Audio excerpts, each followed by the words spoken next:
से फिर कौम उनको भी सताएगी। वो हिजरत करके निकलेगा फलां जगह फलां पहाड़ जिसका नाम सूर है। क्या है? जिसका नाम सूर है, उसमें ये गार होगी, उसमें 3 दिन पनाह लेगा और रातें गुजारेगा। और वो नबी अल्लाह का हकीकी पैगंबर है। ये उसी के सदक़े हम और आप सब वजूद में आए हैं। आज ईसाई इस बात पर उन्हीं के नबी की बात को मान लेते तो आज वो भी ईमान वाले हो जाते। नबी नबी कहते हैं मगर नबी की बात को ही नहीं मानते। मगर अल्हम्दुलिल्लाह मुसलमानों का दर्जा ऐसे बुलंद नहीं हुआ क्योंकि मुसलमानों का दर्जा खुदा की बोल दूं बाद में सुनते हैं, पहले नबी को मानते हैं। यह है अकीदा हमारा। जब तक हम नबी को नहीं मानते खुदा हमको मालूम नहीं। जब नबी को मान गए तो खुदा को भी मान गए। अब नबी जो भी कह दें तो सबको मानेंगे। अब नबी का इशारा है, हमारा अमल है। इसीलिए मुसलमान सुबह क़यामत तक आबाद हैं अल्हम्दुलिल्लाह।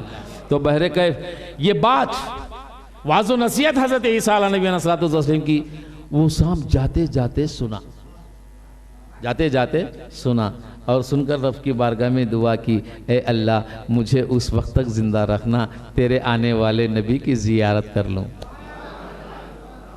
ये गजिंदे ने ये आरज़ू की खुदा की बारगाह में, तो अल्लाह ने उसकी आरज़ू उसकी मिन्नत को पूरा फरमा दिया। दुआ मकबूल हो गई। वहाँ से बचते आकर वो गार में पना लिया और सारे गार को सुराखें डाल दिया। क्यों? अगर ये सुराख बंद हो जाए तो दूसरे से निकलूं, दूसरा बंद हो गया तो तीसरे से निकलूं, तीसरा बंद हो गया तो 4 से निकलूं।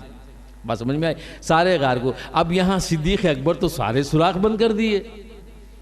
अब वो अर्ज़ करने लगा कि या रसूल अल्लाह, मामला ये है जब सारे सुराख बंद हो गए क्या करूं? मैं उनकी एड़ियों को नोच रहा इसलिए कि तकलीफ़ की वजह से वो हटा दें ये और मैं आकर आपकी ज़ियारत कर लूं। अगर आप यहाँ से चले जाएंगे मगर कसम खुदा की मैं कभी ज़ियारत नहीं कर सकता। ये आरज़ू उस गजिंदे की थी, ज़ियारत मुस्तफ़ा की। अब सरकार कायनात सल्लल्लाहु ताला अलैहि वसल्लम ने अपना लुबाब दहन सिद्दीक़ अकबर की एड़ी को बचा लगा दिया तो एड़ियों का ज़ख़म भर गया। एक रिवायत में है जिब्राइल अलैहिस्सलाम ने मरहम जन्नत से आए खुदा ने देकर भेजा। कैसे? कि ऐ जिब्राइल जा, मेरे यार का यार एड़ियों पे ज़ख़म आया है, जाके मेरे यार को दे देना ताकि ये मरहम लगा दे, वो ज़ख़म भर जाएगा। अरे मोहब्बत मुस्तफ़ा में जब एड़ियाँ ज़ख़म हो जाती हैं तो मरहम खुदा लगाता है। ऐसी मोहब्बत सिद्दीक़ अकबर की है जो खुदा फरमाता है। यह है मुकाम सिद्दीक़ अकबर रज़ियल्लाहु ताला अन्हु का। इसलिए कुरान में फरमाता है सानी इस्नैन इज़ हुमा फिल गार, गार के अंदर सानी इस्नैन। हज़रत सिद्दीक़ अकबर को सानी इस्नैन के लक़ब से पुकारता है। नबी के साथ दूसरा भी है, सानी भी है, सानी इस्नैन, दूसरे के साथ दूसरा भी है। अब तीसरा कौन है? फरमाता है कि अल्लाहु माना, तीसरा अल्लाह है। अब लोग देखते हैं कि गार में दोनों हैं मगर कुरान फरमाता है नहीं, 2 नहीं हैं, उस गार में 3 हैं। एक नबी हैं, दूसरे सिद्दीक़ हैं, तीसरा खुदा है। बात समझ में आई?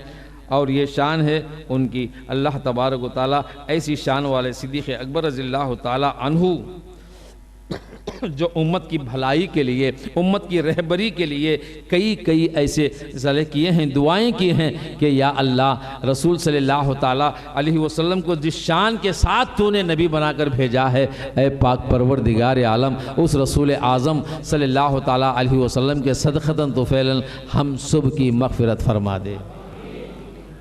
यह है तरीक़ा सिद्दीक़ अकबर रज़ियल्लाहु ताला अन्हु का। वो बहुत बड़े अरहम उम्मती अबू बकर और सिद्दीक़ अकबर सबसे ज़्यादा रहम करने वाले हैं। और उसके बाद फिर दूसरे खलीफे हुए हज़रत फ़ारूक़ आज़म रज़ियल्लाहु ताला अन्हु, जिनके बारे में दो बातें बताकर इंशाअल्लाह तबारक व तआला गुफ्तगू फिर आगे कल ये करूँगा कि बस इतना सुन लीजिए कि नूरुल अबसार सफ़ह 50 पर 9 पर अल्लामा शबखी रहमतुल्लाह अलैह ने एक इब्ने इसहाक़ के हवाले से एक रिवायत लिखी है जो ये वाक़िया बदर का है। हज़रत उमर फ़ारूक़ आज़म की कुनियत तो अबू हफ्स है और फरमाते हैं वह कुनाहु रसूलुल्लाह सल्लल्लाहु अलैहि वसल्लम बि अबी हफ्सिन व हुवल असद। हफ्स का माना है शेर का बच्चा। हफ्स का माना क्या है? शेर का बच्चा। तो सरकार दो आलम सल्लल्लाहु ताला अलैहि वसल्लम उमर फ़ारूक़ आज़म को ख़ुद लक़ब देते हैं, नाम देते हैं, ए अबा हफ्स, ए शेर के बच्चे। तो उमर फ़ारूक़ आज़म शेर के बच्चे हैं। वह हुआ असद, असद का माना है शेर, और हफ्स का माना किया है। यह लक़ब जंग बदर में सरकार ने उमर फ़ारूक़ आज़म को दिया है। और उसके बाद भी सवालिकुल महरिक़ा में यह बात लिखते हैं, इन्नल्लाह जअलल हक़्क़ अला लिसानी उमरा व क़ल्बिही व हुवल फ़ारूक़ु फ़र्रक़ल्लाहु बिही बैनल हक़्क़ व बातिल। अब यहाँ आइए हक़ और बातिल के बारे में। उमर फ़ारूक़, पहले उमर थे, सरकार ने फिर उनको फ़ारूक़ कहा। क्या कहा? फ़ारूक़ कहा। ये भी लक़ब है, फ़ारूक़ नहीं बल्कि फ़ारूक़ आज़म है। फ़ारूक़ का माना तफ़रीक़ करने वाला, किसमें? हक़ और बातिल में फ़र्क करने वाला, हक़ और बातिल में फ़र्क करने वाला। और फ़ारूक़ आज़म हक़ और हक़ बिल बातिल, यानी हक़ और बातिल के दरमियान फ़र्क कर दिया। और ऐसे कर दिया कि सरकार दो आलम सल्लल्लाहु ताला अलैहि वसल्लम ने यानी इस्लाम के दौरे अव्वल में दुआ फरमाई कि मक्कतुल मुकर्रमा में 2 उमर थे। कितने? याद रखें, कितने उमर थे? 2 उमर थे। एक उमर बिन ख़त्ताब और दूसरा उमर बिन हुशाम। ये बात अच्छी तरह याद रख लें। ये कौन? उमर बिन ख़त्ताब यानी उमर फ़ारूक़ आज़म, और दूसरा उमर इब्ने हुशाम यानी अबू जहल। अबू जहल का नाम भी उमर बिन हुशाम है, मगर अबू जहल के नाम से पहचाने जाते हैं। सब अबू जहल बोलेंगे तो पहचानेंगे, उमर बिन हुशाम बोलेंगे तो पहचानेंगे। बात समझ में आई? क्यों? अबू जहल ये मेरे सरकार ने रख दिया, जहल का बाप। किसका बाप? जहल, जहालत का बाप। सरकार ने रख दिया क्या? उसका असल नाम मिट गया। और अबू जहल वो भी उमर बिन हुशाम है, मगर 2 भी बहादुर हैं, 2 भी बहादुर हैं। सरकार ने दुआ फरमाई, ए अल्लाह 2 उमर हैं, एक उमर को मेरी तरफ करके दीन को ताकत बख्श दे। या तो उमर बिन ख़त्ताब को मेरी तरफ ला, या तो उमर बिन हुशाम को मेरी तरफ ला। लेकिन उमर बिन हुशाम तो अज़ल से काफिर था, उसके लिए दुआ अल्लाह ने नहीं ये किया, और उमर बिन ख़त्ताब के लिए दुआ मकबूल हो गई। और उस वक्त से उस दुआ के तसद्दुक़ हज़रत फ़ारूक़ आज़म बन गए, हज़रत फ़ारूक़ आज़म बन गए। और आगे फरमाते हैं कि जब फ़ारूक़ आज़म यानी हक़ और बातिल में फ़र्क करने वाले हैं, और सरकार दो आलम फरमाते हैं, इन्नल्लाह जअलल हक़्क़ अला लिसानी उमरा व क़ल्बिही। अल्लाह तबारक व तआला हज़रत उमर की ज़ुबान बोलता है, उनके दिल में जो है वो ज़ाहिर करता है। तो माना यह है कि कुरान मजीद के कई आयात ऐसे हैं जो लफ्ज़ फ़ारूक़ आज़म की ज़ुबान से निकला है, हू बहू वही लफ्ज़ कुरान बनकर आ गया है। इसीलिए सरकार फरमाते हैं, ऐ उमर तेरी ज़ुबान पे खुदा बोलता है, तेरी ज़ुबान पे खुदा बोलता है। उसकी एक मिसाल मैं आपको कुरान से बता दूं। उम्मुल मोमिनीन बीबी आयशा सिद्दीक़ा रज़ियल्लाहु ताला अन्हा की शान में लोगों ने गुस्ताखी की, यानी तोहमत लगाया। ये वाक़या आप लोगों को मालूम या नहीं मालूम, मौलवियों से, ख़तीबों से सुना या नहीं सुना।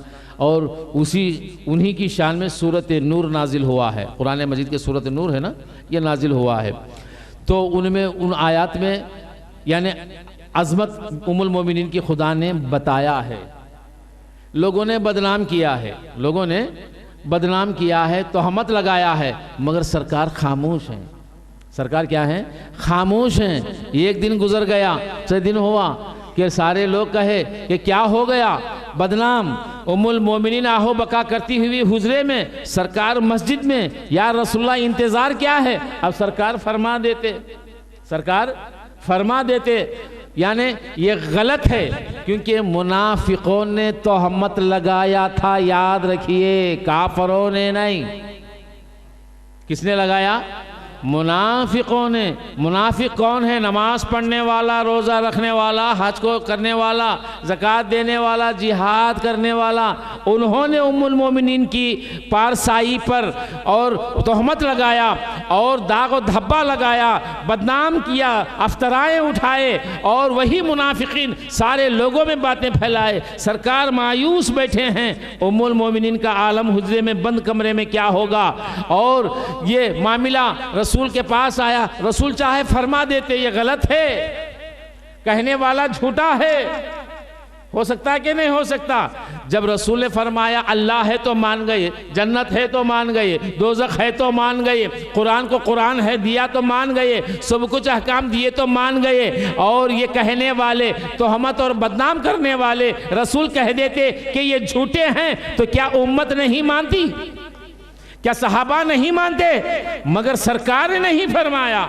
क्यों? हो सकता है कल जाकर यही मुनाफिक आज मौजूद हैं, कल जाकर यही मुनाफिकों का सिलसिला आज आएगा, या सुबह क़यामत तक बात होगी। वो सरकार की अज़वाजे हयात हैं, सरकार को प्यारी हैं, सरकार को उनसे ज़्यादा मोहब्बत है, इसलिए सरकार ने उनको यानी दरगुजर कर दिया, यानी सरकार ने इसलिए फरमा दिया, ये ताना ये बात ना आए, इसलिए सरकार खामोश हो गए। क्यों? किसका इंतज़ार है? मैं तो जानता हूँ, मगर मुझे इंतज़ार खुदा के कलाम का है, देखेंगे खुदा क्या कहता है। उम्मुल मोमिनीन की शान में खुदा क्या कहता है। और इतने में उमर फारूक आज़म आए, सुभान अल्लाह। इतने में फारूक आज़म सरकार की बारगाह में आए, आंख लाल पीली, चेहरा जद, आए कहने लगे या रसूल अल्लाह खामोश क्यों हैं?